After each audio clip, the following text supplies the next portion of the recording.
ছেলে মেয়ে ঘরে বসে কি তাহাজ্জুদ পড়ছে, নফল পড়ছে। কথা কন না কে, কথা কন না কে। ওরা কিসের গল্প করবি রে? ওই যে চলে গেল স্বপ্নপুর, মা ছেড়ে দিল, বাবা ছেড়ে দিল, অভিভাবক সারা বন্ধুর হাত দিয়ে 16-18 বছর বয়সে। আসসালামু আলাইকুম ইসলাম দরদি ভাই ও বোনেরা, দেশ এবং দেশের বাইরে থেকে যারা আমার এই ghost SAR Islamic YouTube channel দেখছেন তাদেরকে জানাই আমার আন্তরিক প্রীতি ও শুভেচ্ছা, ভালোবাসা ও সালাম।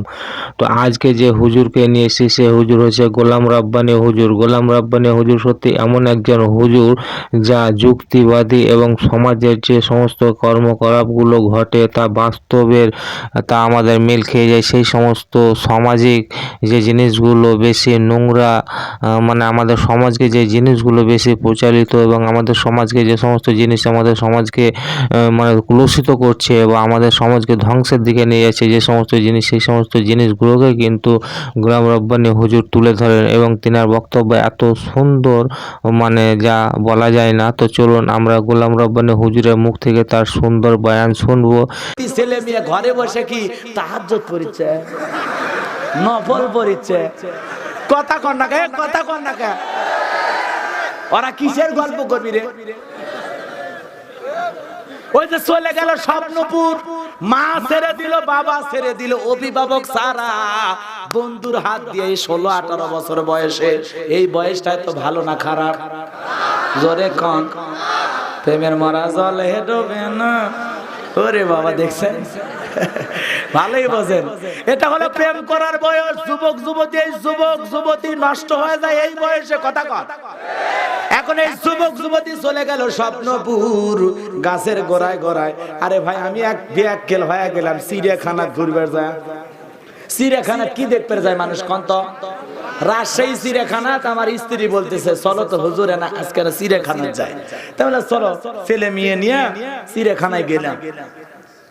তাই বলে কি মনে করছেন আমার বোরকা ছাড়া নিয়ে গেছে? হাত মোজা, পাও মোজা, ঢিলা ঢালা বোরকা।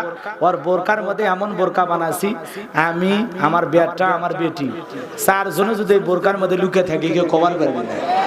ঢিলা ঢালা বোরকা, ডিজিটাল বোরকা আমার বউক দেয়নি। রং ঢং টাইট ফিটিং, লেজ চুমকি ঝুমকি, হায় হায় বোরকার মোশান থেকে মাথায় খারাপ। কথা কন না কেন? আপনাদের এলাকা বসলে বোরকা নাই, মন খারাপ করছেন আপনারা, কষ্ট পাইতেছেন। বাজানো আমার যে কথা বলতে চাচ্ছিলাম, তাহলে যুবক যুবতী পিকনিকের নামে এখানে ওখানে ঘোরাফেরা করে। আমি চিড়িয়াখানায় ঢুকে জিব্বাই কামড়, গাছের গোড়ায় গোড়ায় এমন কায়দা একজন হেলান দিয়ে গল্প করতেছে, মনে হয় এই মাত্র বিয়ে করে আসছে কাজী অফিস থেকে, কিন্তু খবর নিয়ে দেখেন একটাও বিয়ে করেনি। কথা কন ঠিক না বাটি? আমার ভাইরা চিড়িয়াখানার ভিতরে যদি একজন আরেকজনকে এইভাবে জড়াইয়া ধরে, এমন কায়দায় চেপে ধরে বসে আছে, মনে হয় জীবন গেলেও ছেড়ে দিবি না। কথা কন ঠিক না বেঠিক? তাহলে চিড়িয়াখানার পার্কের যদি অবস্থা হয়, যেগুলো ওয়ান্ডারল্যান্ড পার্ক আছে, ফ্যান্টাসি কিংডম আছে, ড্রিম হলিডে আছে, আরো কত কত 3 স্টার 5 স্টার হোটেল আছে, এগুলোর মধ্যে কি হয় আসমানের আল্লাহ ছাড়া আমি জানি না। কথা কন ঠিক না বেঠিক? মন খারাপ করছেন? আরে ছেলে পেলে প্রেম করার সময় বান্ধবী এমন একটা ডায়লগ মারিয়ে দেয়, বুঝছেন? এমন ডায়লগ, শোনো এই স্বপ্নপুরের আকাশ সাক্ষী, স্বপ্নপুরের বাতাস সাক্ষী, স্বপ্নপুরের ফুল ফল সাক্ষী, আমি তোমার তুমি আমার। মেয়ের অবস্থা শেষ। এরকম ডিজিটাল ছেলে মেয়ে আছে না নাই? এজন্য যুবকদেরকে বলে যায়, যুবক, বিয়ের আগে প্রেম না, বিয়ের পরে বইয়ের সাথে প্রেম। কার সাথে? বইয়ের সাথে প্রেম করলে সব না গুনাহ, আর বান্ধবীর হাত ধরে ঘুরলে সব না গুনাহ। এজন্য ভাইতে আপনাদেরকে বলে যায়, ভালো করে শুনে যান, এ গাই বান্দার তরুণ যুবকেরা, বিয়ের আগে প্রেম করা জায়েজ নয়, হারাম, আর বিয়ের পরে বইয়ের সাথে প্রেম করা জায়েজ। জায়েজ। কথা কন ঠিক না বেঠিক? এজন্য এই বান্ধবীকে রসের আলাপ করো, বান্ধবীর সাথে রং ঢং করো, এগুলো যদি তোমার বইয়ের সাথে করো জীবনে কোনোদিন আমল নামায় গুনাহ লেখা হবে না। অন্য নারীকে সোনা ময়না জাদু পাখি না বইলা ঘরের বউটাকে সালাম দিয়া বলো সোনা তুমি কি করতেছো, বউ খুশি হয়ে যাবে। কথা কন ঠিক না ঠিক? এজন্য বইয়ের সাথে 2-10 মিনিট ফোনে কথা বলবেন, আদর কইরা বউকে নাম ধইরা ডাকবেন। মন খারাপ করেন নাকি আপনারা? স্বামী স্ত্রী আর সম্পর্ক করা লাগবে খুব ভালোভাবে। ইসলাম কি বলে বাজান ভালো করে শুনে যান। আম্মা জান আয়েশা ডেকে বলেন বিশ্বনবী যেই দিন ঘরে প্রবেশ করতেন আগে আমি আয়েশাকে সালাম দিতেন। কোন সুবহানাল্লাহ।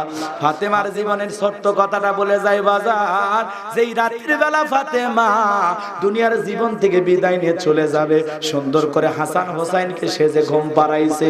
ফাতেমা সুন্দর করে সেজে বসে আছে। হযরত আলী নামাজ পড়ার পর ঘরের ভিতরে যখন প্রবেশ করেছে হযরত আলী তাকায় দেখে ফাতেমা সুন্দর করে সেজে আছে। ফাতেমাকে দেখার পর হযরত আলী সালাম বিনিময় করলো। সালাম বিনিময় করার পর বাজান গো ভালো করে শুনে যান, ফাতেমার হাত ধরে হযরত আলী মুসাফা করার পর দুইটা হাত বাড়ায় ডেকে বলে ফাতেমা আসো না, ফাতেমা তুমি সুন্দর করে সেজে আসো, আসো না আমার বুকের ভিতরে আসো। এই কথা বলে হযরত আলী 2 হাত দিয়ে ফাতেমাকে বুকের সাথে চেপে ধরলেন, আদর করতে লাগলেন।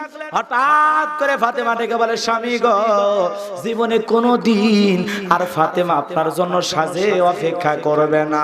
এই কথা শোনার পর ডেকে বলে ফাতেমা তুমি কি বলতে চাও? বলে স্বামী গো আমি আপনার কাছে একটা বিষয় বলতে চাই, আমি ফাতেমা যদি চলে যাই তুমি আমার একটা আশা পূরণ করবা। আমি যদি মারা যাই স্বামী গো বেশি মানুষ জানাজার জন্য ডাকবেন না, কারণ আমি ফাতেমাকে জানাজা করার জন্য যদি মানুষের সামনে রাখেন ও স্বামী মানুষ বুঝতে পারবে ফাতেমা কতটুকু লম্বা ছিল কতটুকু খাটো ছিল, এইটা মানুষজন আন্দাজ করতে পারবে আমি ফাতেমা কতটুকু লম্বা ছিলাম না খাটো ছিলাম, মোটা ছিলাম না চিকন ছিলাম, এটা মানুষ টের পাবে। বেশি মানুষকে জানাজা দেওয়ার জন্য খবর দেবেন না। মৃত্যুর আগ পর্যন্ত পর্দার কথা চিন্তা করছে খাতুনে জান্নাত ফাতেমা। আল্লাহু আকবার। আমাদের মা বোন কি এত পর্দার কথা চিন্তা করে? কথা কান না কেন? এই আপনারা কি মন খারাপ করতেছেন? আমার সাথে কষ্ট পাচ্ছেন? একটা বাজলে শেষ করে দেব, কোনো টেনশন নাই। আমার ভাইরা তাহলে ভালো করে শুনে যান, চলবে তাহলে চলায়া যায়। এদিক শোনেন, আপনারা কি কথা যে আপনারা এই যে আপনারা যারা বসে আছেন আমি আপনাদেরকে অনুরোধ করে বলতেছি, এই যে ওলেও হারাম বা ওলেও হারাম রে, মমতাজ শাহজাহান জেলে করছে সব হারাম, সব হারাম, সব হারাম। ও ওলে ঘটনা শুনবে বলতেছে ও তাহলে আগের গুলো বলে শেষ করি নাকি কোন? হ্যাঁ আগের গুলো বলে শেষ করবো নাকি ফাতেমার কথা বলবো? ভালো করে শুনে যান ভাইয়েরা আমার, ভালো করে শুনে। হযরত আলী ডেকে বলে বিবি রে তুমি এই কি কথা বলো? তুমি যদি চলে যাও আমি আলীর কি হবে? আমাকে ভালোবাসার মানুষ তো দুনিয়াতে থাকবে না। আমার হাসান আর হোসাইন কাকে মা মা বলে ডাকবে। এই কথা শোনার পর ফাতেমা ডেকে বলে স্বামী গো আসলে যেতেই হবে, দুনিয়াতে কেউ থাকবে না, আমার বিদায় মুহূর্তে আপনি এই কাজটা করবেন। হযরত ফাতেমা ডেকে বলে স্বামী গো এই কথা কেন বললাম আপনি কি জানেন? আমি একদিন আমার বাবার বাড়িতে গেলাম, যায় দেখে আমার বাবা ঘরের দরজা বন্ধ করে 2টা চোখের পানি ছেড়ে দিয়ে কাঁদছে। হ্যাঁ বন্ধুরা, আজকের ভিডিও কিন্তু এই পর্যন্ত। এরপরে কিন্তু আবার আমরা নতুন কোনো একটা ভিডিও নিয়ে উপস্থিত হবো। তাই বন্ধুরা আমার এই চ্যানেলটাকে যারা সাবস্ক্রাইব করবেন তারা কিন্তু প্লিজ দয়া করে সাবস্ক্রাইব করে নিও।